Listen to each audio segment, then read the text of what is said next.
नीलम दिशा हमर नमस्कार दर्शक लोकन ए चैनल का सब्सक्राइब करवा के लेल लाल बटन का दबाओ आ तकर बाद घंटी पर क्लिक करके नव नव मैथिली गीतक आनंद उठाओ।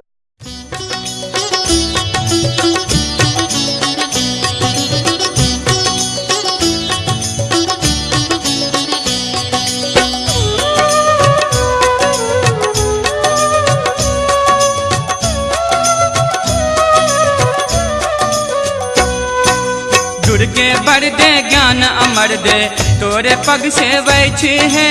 दुर्गे बर दे ज्ञान अमर दे तोरे पग से बैठी है।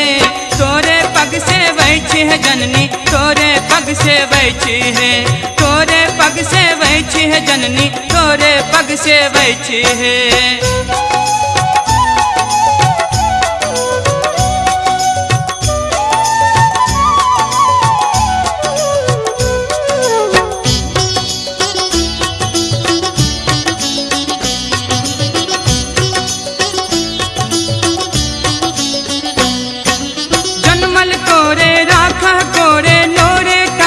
बैठी है जनमल तोरे राखा तोरे नोरे का बह बैठी है।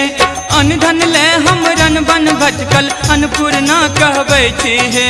अनधन ले हमरन बन भटकल अन्नपूर्णा कह बैठी है।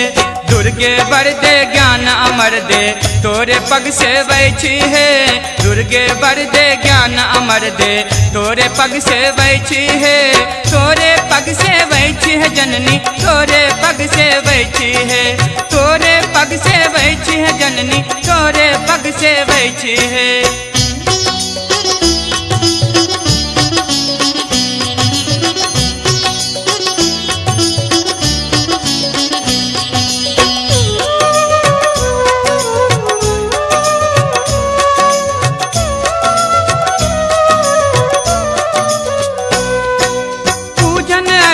ध्यान न जानी दुर्गा नाम गवैछी है।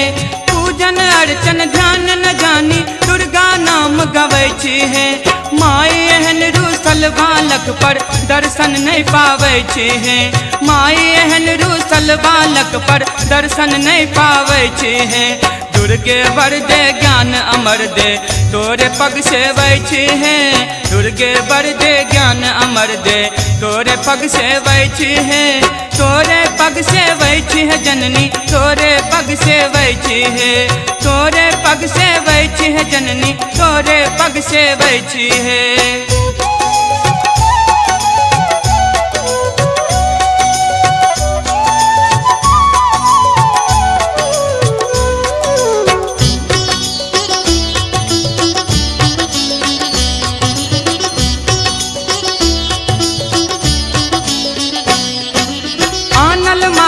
कमलक लाले अगर गुगुल चढ़ बैठी है। आनल माले कमलक लाले अगर गुगुल चढ़ बैठी है। जनक बताहे माई बतैया ते हम हाई टगैछी है। जनक बताहे माई बतैया ते हम हाई टगैछी है। दुर्गे बर दे ज्ञान अमर दे तोरे पग से बैठी है। दुर्गे बर दे ज्ञान अमर दे तोरे पग से बैठी है। तोरे पग से बैठी है जननी तोरे पग से बैठी है। तोरे पग से बैठी है जननी तोरे पग से बैठी है। तोरे पग से बैठी है जननी तोरे पग से बैठी है।